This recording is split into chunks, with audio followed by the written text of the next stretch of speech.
जी, hello दोस्तों, मैं हूँ कमर चीमा और दोस्तों जैसा कि आप देख रहे हैं मेरे साथ मौजूद हैं प्रोफ़ेसर डॉक्टर मुक़्तदर ख़ान साहब। डॉक्टर साहब सबसे पहले तो आपके वक़्त का बहुत शुक्रिया। थैंक यू खमर साहब और आपके सुनने वालों को सबको आज़ादी मुबारक on either side of the border. जी, बहुत शुक्रिया डॉक्टर साहब, थैंक यू। डॉक्टर साहब आज एक इम्पोर्टेंट डिस्कशन है और वो ये है कि चाइना के अंदर जो जी फ़ॉरेन इन्वेस्टमेंट है वो क्यों कम हो रही है? क्या अमेरिका ने जो ये बात की है डीकपलिंग की, ये इसका असर है या इंडिया चाइना ने जो अपनी इकोनॉमी काफ़ी देर के लिए बंद किए रखे, जैसे शंघाई जैसे शहर को बड़ी देर बंद करके रखा क्योंकि कहा जा रहा है कि अब जो ग्लोबल कंपनियाँ हैं वो जिसे कहते हैं ना फॉर एग्ज़ाम्पल चाइना के अंदर जो फॉरेन डायरेक्ट इन्वेस्टमेंट है इन अप्रैल जून लास्ट ईयर से वो 50% ड्रॉप कर गई। इस तरह डिफरेंट स्टैटिस्टिक्स आ रहे हैं और कहते हैं कि 1998 के बाद पहली दफ़ा इतनी ज़्यादा जो डिक्रीज़ है वो कमी जो है वो हुई है। So what do you make of that? Sir, there are many things to figure it out. पहले तो ये है कि there is something going on in China जिससे चाइना की इकोनॉमिक फ्रेलिटी यानी कमजोरी एकदम सामने आ रही है। दूसरी चीज ये है कि क्योंकि जियोपॉलिटिक्स और सियासत बदल गई है, अब अमेरिका का हर रिपोर्टर हर channel is looking for weakness in China, not strength. Hmm, ठीक है। So that is another thing कि कुछ भी प्रॉब्लम दिखा तो वो they are rushing to identify that, highlight that सारे शो। तो मैं एक्चुअली देखना चाह रहा था कि एक्चुअल फिगर में कितना गिरी है एफडीआई। तो देख रहा हूँ सुबह से टेलीविजन शोज पर सुबह से टेलीविजन शोज पर नॉन स्टॉप यहाँ पर यूएस में चाइना की इकोनॉमी पर डिस्कशन चल रहा है as to what's going wrong with China. तो थोड़े तो स्ट्रक्चरल प्रॉब्लम्स हो गए हैं चाइना में, जो लॉन्ग टर्म प्रॉब्लम्स है जो आसानी से नहीं खत्म होने वाले। एक प्रॉब्लम है पॉपुलेशन का। उनका पहली बार डिक्लाइन हुआ लास्ट ईयर, तकरीबन 850 मिलियन आबादी कम हो गई। पॉपुलेशन बर्थ, बेबी के जो बर्थ होते हैं ना, 10 मिलियन कुछ एवरेज करते हैं वो साल वो गिर गया। सो उन्होंने 2015 से उनको परेशानी पॉपुलेशन की शुरू होने लगी और उन्होंने अपने पॉलिसीज चेंज किए। 2015 में वो वन चाइल्ड पॉलिसी ख़त्म करके जो मैरिड कपल्स थे उनको दो चाइल्ड की इजाज़त दी। वो भी नहीं हुआ तो अब वो फाइनेंशियल इंसेंटिव्स दे रहे हैं। फ़ायदा मतलब I don't know what they are doing, taxes कम कर रहे हैं या क्या कर रहे हैं।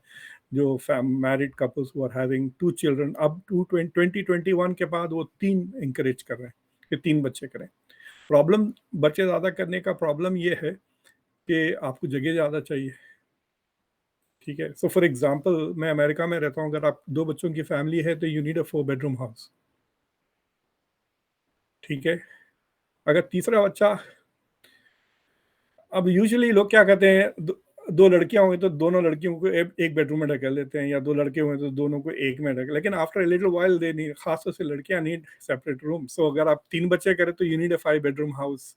तो अब चाइना में रियल एस्टेट की भी क्राइसिस चल रही है। तो जो फैमिलीज अगर एक्स्ट्रा बच्चा करना भी चाहे, then they will have to move from this starter home to a bigger home, या starter apartment to the bigger apartment. और वहां पे पिछले 17 महीनों से रियल एस्टेट डाउनवर्ड्स है, नॉन स्टॉप। ठीक है। 17 महीने से यहाँ पे तो घर नहीं मिल रहे हैं खरीदने के लिए अमेरिका में। वहां पे बायर्स ही नहीं है, बिकॉज ऑफ द, एक तो एक जो वो एवरग्रांड का जो क्राइसिस हुई, but the second thing is confidence कम हो गया है। तो जो तीसरी मतलब जो जो थर्ड क्राइसिस जो चाइना में जो स्ट्रक्चरल आ गई है, एक किस्म से कंज्यूमर कॉन्फिडेंस कम हो गया है। और उसकी नज़र ये आई कि पहली बार इस महीने उनके पास इन्फ्लेशन नेगेटिव में है। यानी उनका कंज्यूमर प्राइस इंडेक्स गिर गया, वो नेगेटिव में जा, कीमतें कम हो रही हैं चीज़ों की इस महीने से, जुलाई से। पिछले 5-6 महीने से इट वाज स्टैटिक। तो वो स्टैग्नेशन से, स्टैगफ्लेशन से डिफ्लेशन में आ गए। तो सारी दुनिया इन्फ्लेशन में जा रही है, ये डिफ्लेशन में जा रही है। डिफ्लेशन से अब पिछले हफ्ते मैंने 2-3 शोज किए हैं खमर साहब ऑन कन्वर्सेशन जो जिसमें मैं तफसील से गया हूँ ऑन व्हाट इज डिफ्लेशन और व्हाट इज वो क्यों हो रहा है चाइना में। तो आपके सुनने वाले इंटरेस्टेड हैं तो जाएं कन्वर्सेशन पे जाके देखें वो शोज। बट डिफ्लेशन से ये होता है कि it affects demand and supply in a very strange वे। तो अगर आपको लग रहा है कि कीमतें, मिसाल के तौर पे मैं आपको मिसाल देता हूँ कि डिफ्लेशन लेट्स से कि 5% हुआ, which is very high, but अगर 5% हो गया तो आप घर खरीद रहे हैं या कार खरीद रहे हैं तो आप सोचते हैं यार अगले महीने तो वो 5% कम हो जाएगी कीमत, तो मैं आज क्यों खरीदूं, क्योंकि मेरी प्रॉपर्टी की और मेरी गाड़ी जो मैं आज खरीद रहा हूँ उसकी डेप्रिसिएशन हो जाएगी, राइट 5% से। तो मैं रुक के खरीदता हूँ इन फ्यूचर जब और कीमत गिर जाए। तो आप अपना हाथ रोक लेते हैं, you will not buy whatever you are buying because you want to buy cheaper next month. तो अगर आपको एब्सोल्यूट जरूरत नहीं है तो you are not going to buy, उससे इमीडिएटली डिमांड गिर जाएगा तो और कीमतें गिरेंगी और फिर डिफ्लेशन बढ़ता जाएगा। So it's like becomes like rabbit hole. तो चाइना अभी तो इट्स जस्ट 1 मंथ, मतलब जुलाई की महीने की बात कर रहे हैं। तो थोड़ा नर्वस हो गई है मार्केट, और वो नर्वसनेस की वजह से चाइना के जो ग्रोथ फोरकास्ट है आईएमएफ के ले लें या गोल्डमैन सैक्स के ले लें, वो सारे के सारे रीएडजस्ट हो गए। तो साल के बिगिनिंग में फोरकास्ट था कि China will grow at about 4.5%, ये वो कह रहे थे। तो पहला क्वार्टर जो चाइना का था it really was very good, it seems बहुत जबरदस्त रिबाउंड हुआ फ्रॉम कोविड। तो वो एक्सपेक्टेशंस बढ़ गए। जो सेकंड क्वार्टर है चाइना का दैट वाज वेरी बैड, हालांकि 6.3% वो ग्रोथ हुआ, that is compare to last year, क्योंकि कोविड की वजह से पूरा का पूरा बंद था ना चाइना। तो इस वजह से इट लुक्स के सेकंड क्वार्टर में 6.3 है, लेकिन ईयर ऑन ईयर 6.3% ग्रोथ है, यानी पिछले साल का सेकंड क्वार्टर और इस क्वार्टर।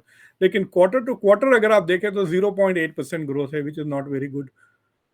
तो अब उसमें तीसरी चौथी चीज और दो चीजें इनके लिए मतलब परेशानी की ये हो गई है कि मैं एक्सपोर्ट इंपोर्ट डेटा देख रहा था जुलाई के महीने के लिए। तो जुलाई के महीने में exports have gone down by 14.5% and imports have gone down by 12.5%, यानी खरीदरा भी कम बेच रहा भी कम चाइना। लेकिन उसमें जो खतरनाक बात चाइना के लिए ये है कि यूएस के जो एक्सपोर्ट्स करता है China to US, that is down by 23%। कभी नहीं हुआ इतना ऐसा। और यूरोप का जो इंपोर्ट्स है दैट इज डाउन, यूरोप को जो चाइना एक्सपोर्ट करता है दैट इज डाउन बाय 20%।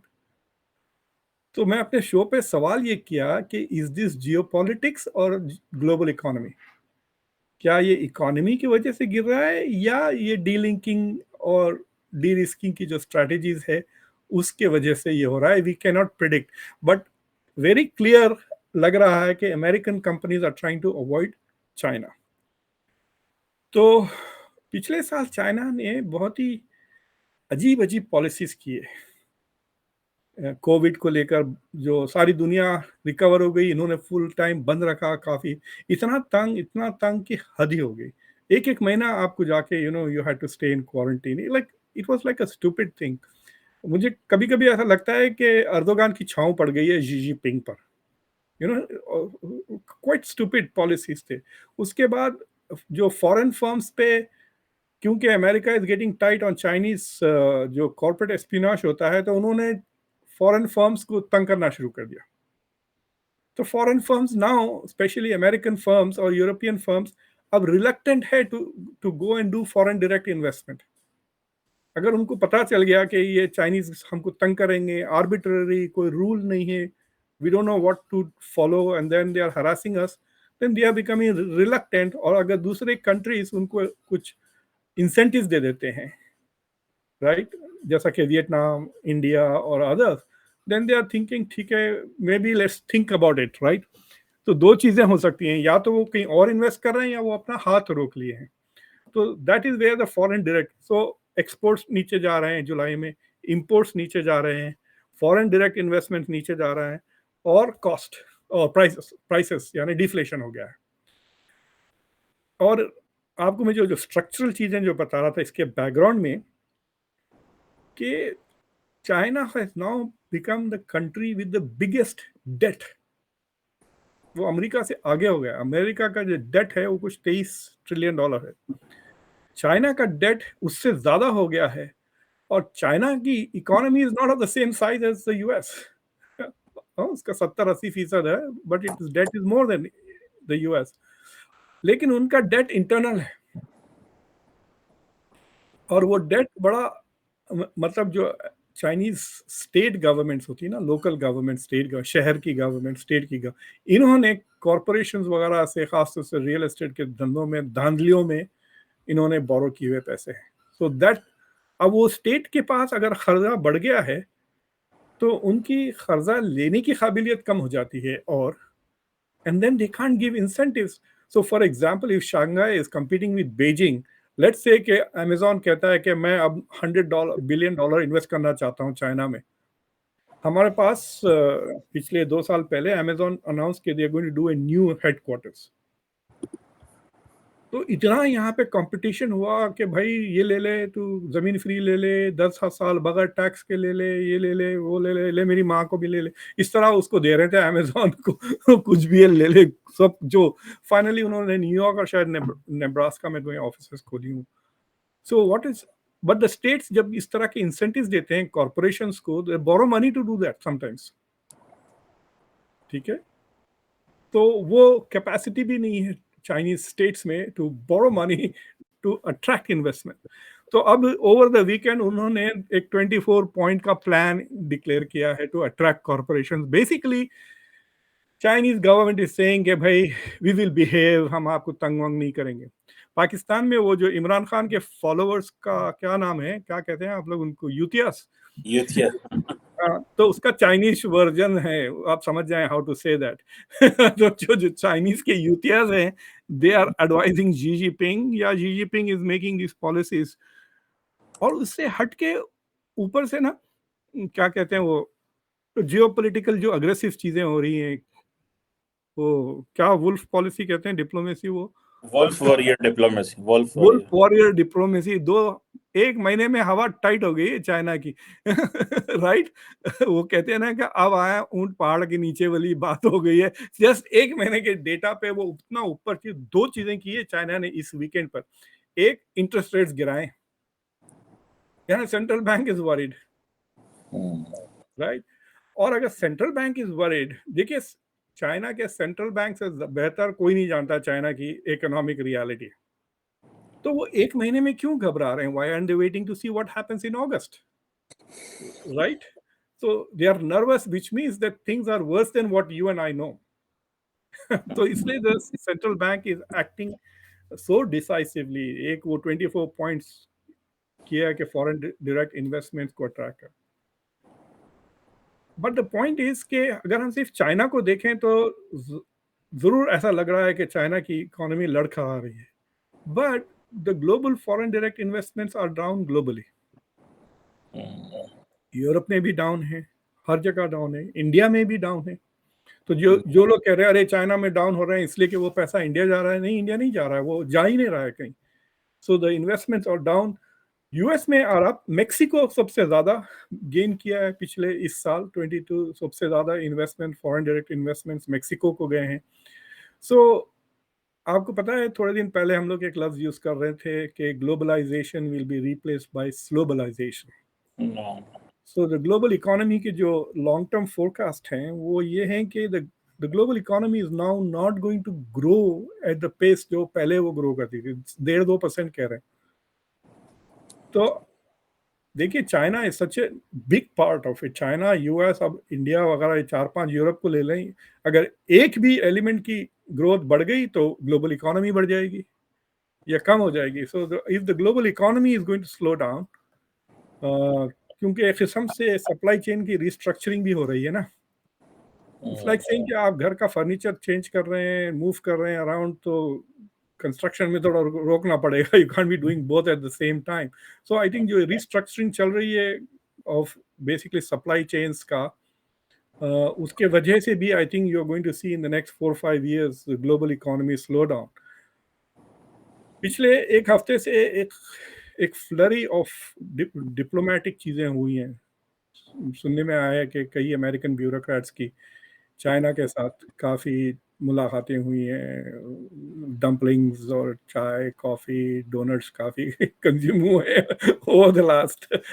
उसकी सारी तफ़सीलात अभी या तो मैं नहीं पढ़ा या नज़र से नहीं गुज़री, but all of that have relate सवाल उससे सवाल ये उठा है कि चाइना की ये जो करंट इकोनॉमिक सिचुएशन है, will that change China's geopolitical and diplomatic posture? अगर चाइना का अंदाज़े बयां बदल गया तो शायद इकोनॉमी फिर सुधर जाए।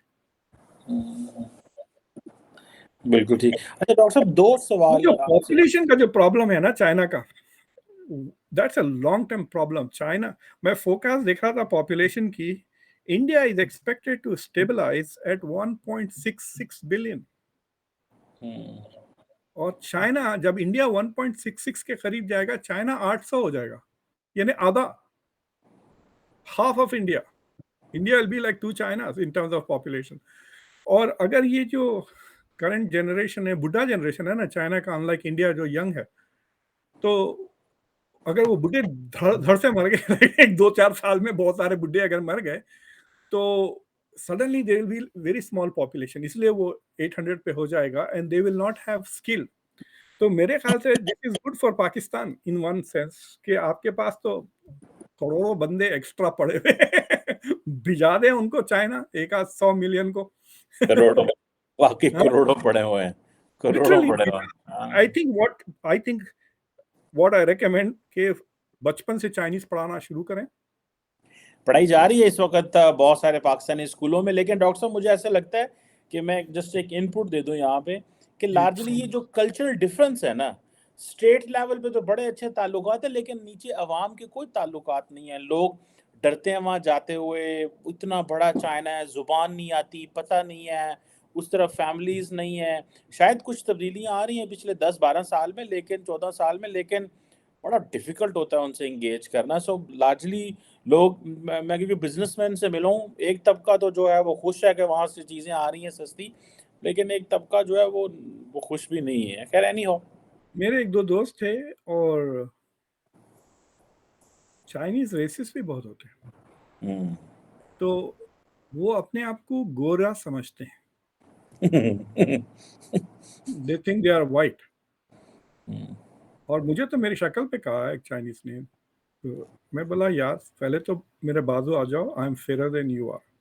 दूसरी चीज़, white is a political term, not colour of the skin. Hmm. It's political category है वो, बायोलॉजिकल चीज़ नहीं है। तो एक वो मतलब उन इंडिया की तरफ जो वो कह रहे थे कि इंडियंस काले होते हैं, अफ्रीकन मतलब not like African American, but they are thinking कि we are darker race and they are lighter race.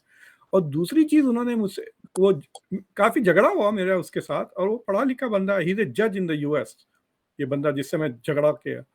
फिर वो उससे और झगड़ा हो रहा था टेनिस कोर्ट पर। तो फिर वो मुझे कहता है वो कि तुमको पता है मुसलमान पोर्क क्यों नहीं खाते? मैं बोला तुम ज़ाहिर है मुझसे बेहतर जानते हो, तुम बताओ। तो मुझे कहता है कि हम पहली जन्म में सूअर थे। मैं बोला अरे बेवकूफ, we don't believe in life after life in this sense, अवतार वगैरह। तो उनका अजीब सा कंफ्यूजन है। So there is I think a superiority inferiority complex का चक्कर है towards Indians, they look down upon Indians और पाकिस्तानीज। और फिर आप तो कर्जदार हैं, तो they must be also looking down in many other ways also ना, कल्चरली भी, पॉलिटिकली भी। बट आई थिंक देखिए, यूरोप को तो मिल गई सप्लाई ह्यूमैनिटी की ना, उनको मिडल ईस्ट मिल गया है। तो उन्होंने सीरिया से ले लिए 1-2 मिलियन लोग और अभी लाखों अफ्रीका और मिडल ईस्ट से आ रहे हैं। So if China has a labour crunch, I think Pakistan can be a source of that. जाएं वहां पर और काम करें, मतलब चाइना को वर्कफोर्स दे, अपनी कंट्री को रीइंबर्समेंट्स दें, बस जाकर धांधलियां ना करें, फिर वरना मार के भगा देंगे वो। ह्यूमन राइट्स वगैरह कुछ नहीं होता वहां पर। जी हाँ। वो आजकल यहाँ पे भी कुछ नहीं है। यहाँ तो मैं सुना कि बलूचिस्तान ने तो उनको अल्टीमेटम दे दिया है 3 महीने का कि दफा करें चाइनीज को। नहीं, ऐसी तो कोई बात नहीं, चाइनीज़ बड़े हैं वहाँ पे बलूचिस्तान में, काम कर रहे हैं काफ़ी ज़्यादा और वो उनको प्रोटेक्ट कर रही है हुकूमत। एनीहाउ डॉक्टर साहब एक और क्वेश्चन मैं करना चाह रहा था that is very important and that's a question of population sorry population कह रहा हूँ जॉबलेसनेस। मैं एक डाटा देख रहा था चाइना का कि तकरीबन 46.5% जो Chinese youth from age 16 to 24 years जो हैं दे आर जॉबलेस। ना तो वो एम्प्लॉयड है और ना ही वो स्कूल में है। हालांकि इनका जो अपना ऑफिशियल डाटा है मेरा ख्याल है तो यूथ अनएम्प्लॉयमेंट जो है वो जो सॉरी अर्बन अनएम्प्लॉयमेंट रेट है वो तकरीबन 21.3% है एज 16 से लेके 24 तक। एक तरफ इतनी आबादी जॉब्स भी हैं ये क्या आप क्या समझ रहे हैं ओवरऑल बेसिकली हर चीज़ ही स्लो है कि लेट्स से 46% जो यूथ है फ्रॉम एज 16 टू 24 जो है वो अनएम्प्लॉयड है और ओवरऑल मैं देख रहा था नेशनल लेवल पे वो कह रहे हैं शायद 5% जो लोग हैं वो अनएम्प्लॉयड हैं 5.2% अर्बन एरियाज में ये इसको आप कैसे देखते हैं कि इफ दिस इज ट्रू कि जी 46.5% चाइनीज इन एज 16 से 24 जो है वो अनएम्प्लॉयड हैं और स्कूल में भी नहीं है तो ये क्या एक क्राइसिस है या क्या इसको how do you see this? देखिए, this is the problem when you don't have a democracy, right? तो अगर आपको डेटा नहीं मिल रहा, अगर डेटा नहीं मिल रहा, तो फॉर एग्जांपल अब इंडिया में कास्ट का डेटा अपेरेंटली 100 साल से नहीं है, और इंडिया में वो भी नहीं हुआ अभी तक सेंसस 211 के बाद से कोई census. So we don't have real data. जब तक आपके पास सही डेटा नहीं आता ना, पॉलिसीज आपकी सही नहीं बना सकते। सो फॉर एग्जांपल, अगर if there is urban unemployment, तो इसलिए भी हो सकता है कि ये गांव से आ रहे हैं, right? These are people who are coming from the rural areas without education and without skills, ठीक है, और शहरों में आके वो बेरोजगार हो गए। If that is the case, then government की policies immediately you can understand के okay we need to establish skill institutions, right? आप ऐसी स्किल ट्रेनिंग कर दें जो जल्द से जल्द लोगों, जैसा कि आपको पता है अमेरिका में क्रेन चलाते हैं ना, क्रेन चलाने वालों की बहुत शॉर्टेज है। उनकी तनख्वाहें 1-1 लाख डॉलर तक हो जाती है। कितनी देर लगती है क्रेन चलाना सीखने के लिए? 1 हफ्ता, 2 हफ्ता, 3 हफ्ते, ज़्यादा से ज़्यादा 1 महीना। तो इस तरह के आप you can train people into having skill and then you can employ them. तो दूसरा data that you need is, ठीक है, लोग are unemployed but are the jobs getting filled? For example, अब अमेरिका में हिस्टोरिकली लो है unemployment, 3% के करीब है, 3-3.5%, लेकिन जॉब्स बहुत सारे अवेलेबल हैं अभी जो फिल नहीं हुए। So there is a mismatch, यानी जो पब्लिक के पास, पब्लिक तो कोई जॉब ढूंढ नहीं रहा है, लेकिन जिनके पास जॉब्स नहीं है और जो जॉब्स हैं उसमें देयर इज एक ट्रेनिंग गैप, समझिए। So it tells the government है ठीक है इनको ट्रेन करो, फिर यहाँ पे जॉब्स मिल जाएंगे आपको। So in order for the government to be able to make good policy, they need good data, और उसके लिए ट्रांसपेरेंसी चाहिए। उसके लिए ट्रांसपेरेंसी चाहिए, बगैर ट्रांसपेरेंसी के कुछ नहीं होता। अगर आप किसी इकोनॉमिक सेक्टर को देख रहे हैं, अगर लेट्स से कि आप ऑटोमोबाइल इंडस्ट्री को देख रहे हैं और ऑटोमोबाइल इंडस्ट्री गवर्नमेंट से सारा डेटा छुपा रहा है, और आप गवर्नमेंट में बैठ के आप फाइनेंस मिनिस्टर हैं, आपको समझ में नहीं आ रहा कि मेरी ऑटोमोबाइल इंडस्ट्री प्रॉफिट बना रही है या लॉस में। लेट्स से आपकी इंश्योरेंस इंडस्ट्री भी है, अगर आपको पता चल गया कि मेरी ऑटोमोबाइल इंडस्ट्री प्रॉफिट बना रही है और insurance industry is making loss, then you can tax them, you can subsidize them, समझे ना? लेकिन अगर आप उल्टा कर दे तो दोनों इंडस्ट्रीज मर जाएंगी। And in order to be able to make these right policies you need right data. तो चाइना का प्रॉब्लम ये है कि lots of people are saying कि भाई डेटा है या नहीं। ये जो बेल्ट एंड रोड इनिशिएटिव है, belt and road initiative is a huge attempt by China to create jobs for Chinese. इतने जो उन्होंने, कितने कई ट्रिलियन डॉलर उन्होंने लगा दिए ना इसमें पिछले 10 साल में। So why is China doing, it's like वो जो पब्लिक सेक्टर इन्वेस्टमेंट्स होते हैं ना, कि भाई डोमेस्टिकली जितना कंस्ट्रक्ट कर सकते थे उन्होंने कंस्ट्रक्ट कर लिया, हम्म, अब फिर जॉब्स कैसे क्रिएट करें? चलो बाहर जाके कंस्ट्रक्ट करते हैं, पैसे भी हम देते हैं, हम्म, कंस्ट्रक्ट भी हम करते हैं, एम्प्लॉयज भी हम ही रखेंगे। So they are just providing, and they are using the money of the country that is part of the Belt and Road Initiative. तो हम्म, मुझे लगता है या तो चाइना की economic strategies are really very unique and it will continue to remain a major economic power, या वो Ponzi scheme तो नहीं है इसकी टोपी उसके सर बनने वाली बात, right? So we will know, but let me tell you के first quarter was very good. और इतना जो कह रहे हैं ना कि अरे प्रॉब्लम हो रहा, already $98 billion foreign direct investment आ चुका है चाइना में, 98। और पिछले साल में $200 billion foreign direct investments China में आया था।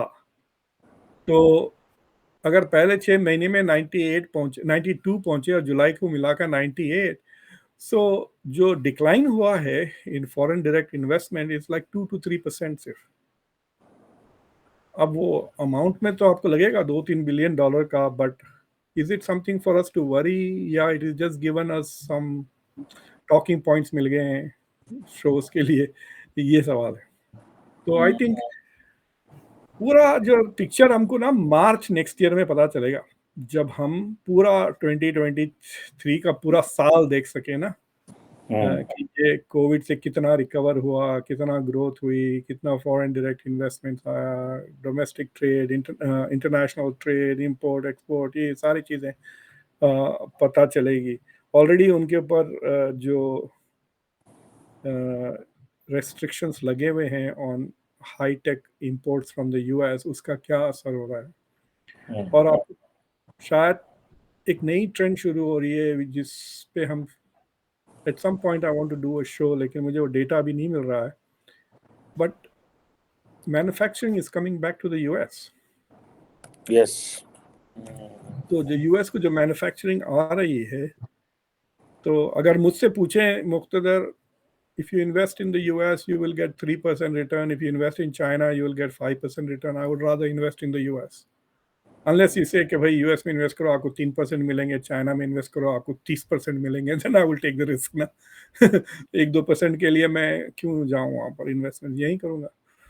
और फिर अनसर्टेनिटी है, पता भी नहीं है वो क्या हो जाए, कुछ हो जाए। डॉक्टर साहब स्पेशली जी, जंग वंग हो गई तो फिर हाँ हमारी फौज हमारे एसेट पे बमबारी करेगी।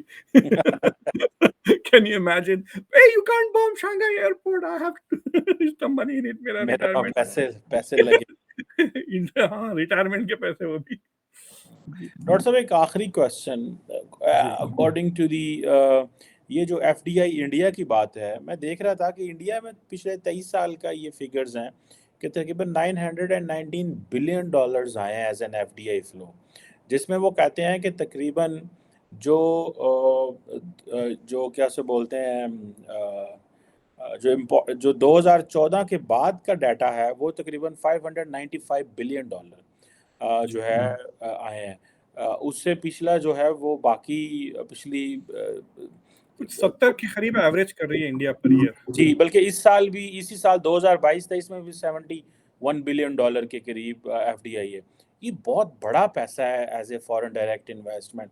What do you make of that? Do you think this is an exceptional story, और डू यू बिलीव दैट ये and then at the end of the day, doctor साहब मैं एक छोटी सी मिसाल दूं कि the Chinese are not investing in Pakistan. एक ML1 प्रोजेक्ट है, that is a train project from Peshawar to Karachi. Basically, that's a $10 billion railway project because they believe that Pakistan's economy cannot digest $10 billion so immediately, and it cannot give a return over investment. So, जो India के अंदर जो for example $70 billion एक अगर average आ रहा है, so what do you make of that story, sir? सो मैं आपको एक मिसाल देता हूँ। मैं 2-3 दिन पहले एक YouTube पे एक शो देखा जिसमें 2 गोरे पता नहीं कहाँ से आए, वो बेंगलोर से मैसूर जो है वो वंदे भारत ट्रेन लेकर, वो शो उसी पर है, and then they are comparing it to another train. तो वो स्टेशन पे कई बंदों से बात कर रहे थे, वो बेंगलोर के स्टेशन पे। तो कई ऐसे बंदे थे जिन्होंने बस लेकर बेंगलोर आए to take Vande Bharat to go to Mysore. फिर वापस उस पे आएंगे या वापस बस लेके आएंगे, कह रहे हैं 2 घंटे की राइड है। सो तफरी बन गई है वो, it's a train but they are सो।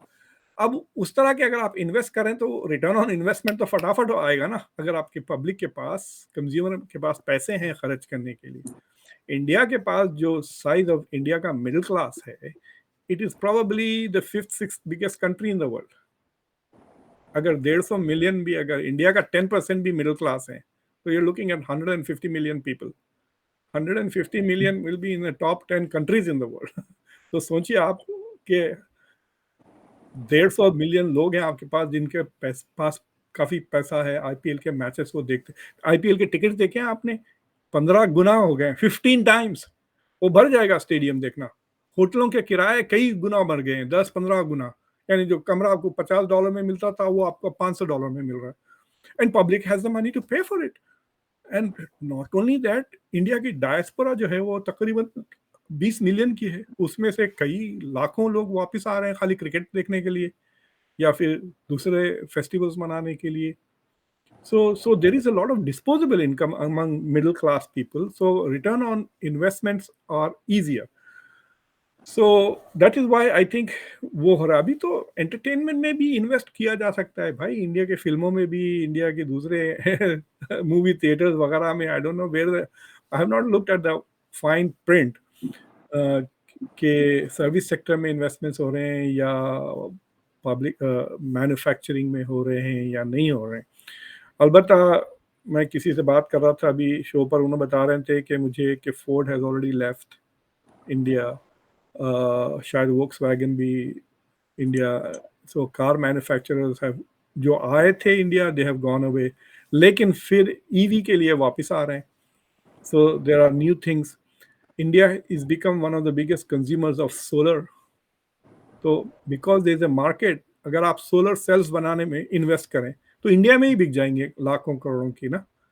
तो अगर आप ट्रेन बनाए जहां से भी, वो 10 कहाँ से, कराची से कहाँ जा रही हो मिलियन, 10 मिलियन वाली ट्रेन। देखिए, आई हैव ए फीलिंग कि आपके पास कई लोग फुकट में भी ट्रैवल करते होंगे ट्रेन में। राइट, पकड़ लिया, मैंने भी कई बार ऐसे ही ट्रेन पकड़ के चढ़ गए, लटक के गए। अजहरुद्दीन ने जब सेंचुरी मारी थी डेब्यू पर, तो मैं मुंबई से हैदराबाद, क्योंकि मुंबई में मैं जब पढ़ता था मेरे पास टीवी नहीं था, तो घर आया मैं टीवी देखने हैदराबाद पे, ट्रेन के छत पे बैठ कर आया। ट्रेन के छत पे बैठ के, I can't think of it now, but वहां ट्रेन के छत पे झक ऐसा तेज जा रही थी वो ऊपर से, उसके ऊपर छत पे बैठ के, वो मैं अकेला नहीं था, काफी लोग थे coming travelling on top of the train. So इस तरह की चीजें होती हैं अपने पास। So I think they must have done the math and said कि भाई, in order to get 10 billion, Pakistan का जो railway system has to make a profit of more than 10 billion to give back 10 billion ना। so they must have done the math and they said कि it is not feasible। आपकी transport industry से मेरे को बड़ा ताज्जुब हुआ जब मैं देखा कि कितने कम हवाई जहाज हैं पाकिस्तान में। कुछ 30-35 ही है पाकिस्तान इंटरनेशनल एयरलाइंस के पास। दरअसल वो लोग ज़्यादातर जो मैं रिसेंटली मैं क्वेटा से आ रहा था, तो एक जहाज़ कराची से क्वेटा आया, क्वेटा से इस्लामाबाद आया, उसी जहाज़ में मैं आया और थोड़ी देर बाद मैं देख रहा था उसी जहाज़ में लोग फिर कराची जा रहे थे। सो वो एक ही जहाज़ चली जा रहा था। सो मुझे ऐसे लगता है कि इतनी ट्रांसपोर्टेशन नहीं है। और थोड़े फासले भी कम है ना, फासले भी कम है, इसलिए that plane can do that. So डेढ़ एक डेढ़ घंटे की फ्लाइट्स होंगे, सब उससे भी कम। Islamabad to Quetta is a 1 hour flight. 700-800 kilometre का सफ़र है, 1 घंटे की फ्लाइट है। कराची टू गिलगित, हालांकि नॉर्दर्न एरियाज में हमारे काफ़ी पोटेंशियल है, स्कर्दू गिलगित में, लेकिन वहाँ पे कोई इतनी फ़्लाइट्स चलती नहीं है। कोई अभी थोड़ा सा शुरू किया इन्होंने, इंटरनेशनल फ़्लाइट्स भी आनी शुरू हुई हैं टूरिस्ट डेस्टिनेशन में, लेकिन लोग इतना वो है नहीं है। सो मेरा ख्याल है, और फिर रिसेंटली बड़ी महंगी हो गई थी, 50-60 हज़ार रुपए की रिटर्न टिकट कराची की। That's largely very expensive. इतनी मतलब लोग 15-20 हज़ार रुपये अफोर्ड कर सकेंगे, लेकिन 60 हज़ार रुपये का रिटर्न टिकट कराची को कोई नहीं अफोर्ड कर सकता। इतने रेगुलर ट्रैवलर भी बिजनेस भी नहीं है।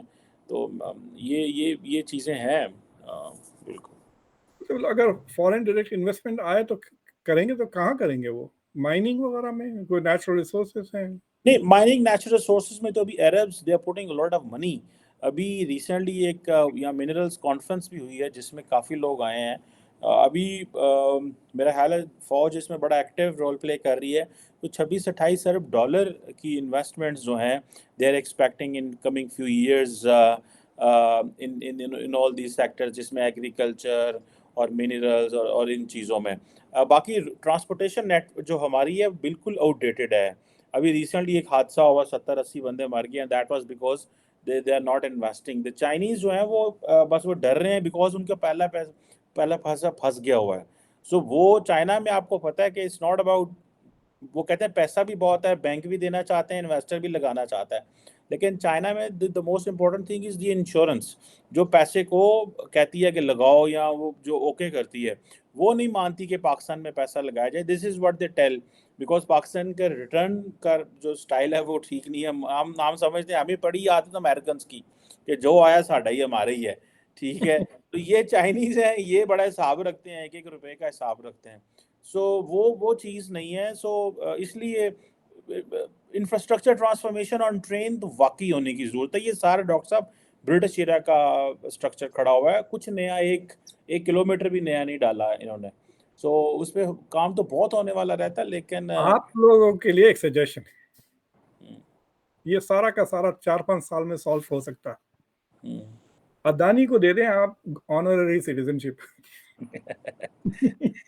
उस he'll buy them all up and fix them all up। कितने इंडिया में देखें आप, कितने 100-150 इंटरनेशनल एयरपोर्ट्स हो गए, हाँ, राइट?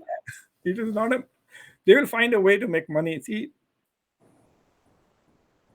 पैसा जब सर्कुलेशन में आता है then it becomes easy. Yes, startup करना है, इट्स लाइक सेइंग कि गाड़ी एक बार स्टार्ट हो गई तो फिर आप उसको एक्सीलरेट भी कर सकते हो, स्लो भी कर सकते हो, ब्रेक भी मार सकते हो। लेकिन अगर वो खड़ी हुई है, अटक गई है, इनर्शिया जो है ना, स्टैटिक इनर्शिया, वो स्टैटिक इनर्शिया का प्रॉब्लम है आपकी इकोनॉमी का। एंड वो दूसरी चीजों से कनेक्टेड है sir. It's about integrity also, भरोसामंद। आपको पता है अमेरिका में अगर मैं आपको कहूँ oral contracts are still upheld, पता है आपको? यूएस में oral contracts are still valid। अपनी जबान अगर मैं दे दिया आपको, I said I will give you this by tomorrow, you can take me to court if I don't। ये नहीं कि पेपर कहाँ है, सिग्नेचर कहाँ है, विटनेस किधर है, इस तरह की नहीं चीजें पूछते कोर्ट्स। और लोग झूठ भी उतना नहीं बोलते। अगर मुझसे पूछा गया कि did you make that promise, I say yes I did, I am sorry I couldn't keep it up. So तो पब्लिक की अगर अगर आपकी इंटेग्रिटी है, इंस्टीट्यूशंस की, बैंक्स की। अब देखें ना, वो ईरान ईरान तो बड़ा तड़प गया ना, उसने इन्वेस्ट कर दिया पाइपलाइन में, आपने कुछ भी नहीं किया। 18-20 बिलियन डॉलर का नुकसान हो गया। फिर ऊपर से ला इलाहा इल्लल्लाह का नाम बड़ा आते रहता है, right? So Iranians are thinking कि हम कहाँ फंस गए यार ये। बस ईरान को भी पता है कि ये कभी ना कभी तो होना ही है। सो ठीक है, आज नहीं तो कल, सो एक मॉरल प्रेशर पाकिस्तान के ऊपर रखो हाँ, हाँ, ये। और वैसे फॉर एग्जांपल उसमें क्या हुआ होगा कि किसी प्राइवेट सेक्टर बंदे ने कॉन्ट्रैक्ट गवर्नमेंट से निकलवा लिया और बना दिया उसने। उसको तो पैसे मिल गए होंगे ना ईरान की गवर्नमेंट से बनाने के। अब ईरान की गवर्नमेंट फंस गई है कि अरे दूसरे एंड पे तो कुछ भी नहीं है, like what are they going to do with लेकिन इट? वो बहुत जबरदस्त काम चल रहा है डॉक्टर साहब। इस वक्त सारा ईरानी तेल पाकिस्तान में आ रहा है, it's all illegal, it's all smuggling illegal. लेकिन आपको पता है this year Pakistan has just export 30% less diesel from international market. और वो जो गैप है सारा वो ईरान फिल कर रहा है, because the oil is going from Iran to Balochistan में आ रहा है वो सारा। सो वो वो जो मेजोरिटी ऑफ द बलूचिस्तान जितना भी है, कहा जाता है कि दैट बलूचिस्तान, क्योंकि अफगानिस्तान एंड ईरान से लगता है। सो ईरान पे सैंक्शंस हैं, अफगानिस्तान जो है वैसे ही दुनिया में एक डिफरेंट वर्ड है। So the Balochistan economy is run by smuggling by 70-80%। सो वो उसको कोई भी नहीं छेड़ता कि अगर आपने इसको फॉर्मल करने की कोशिश की, क्राइसिस पैदा हो जाता है वहाँ पे। सो वो ईरान जो है वो बहुत सारी चीज़ें फिल कर रहा है वहाँ पे। सो वो और तरीके से जा रही है। सो स्टेट भी आंखें बंद करके बैठी रहती है, दे डोंट लुक कि क्या और है, छोड़ो परा।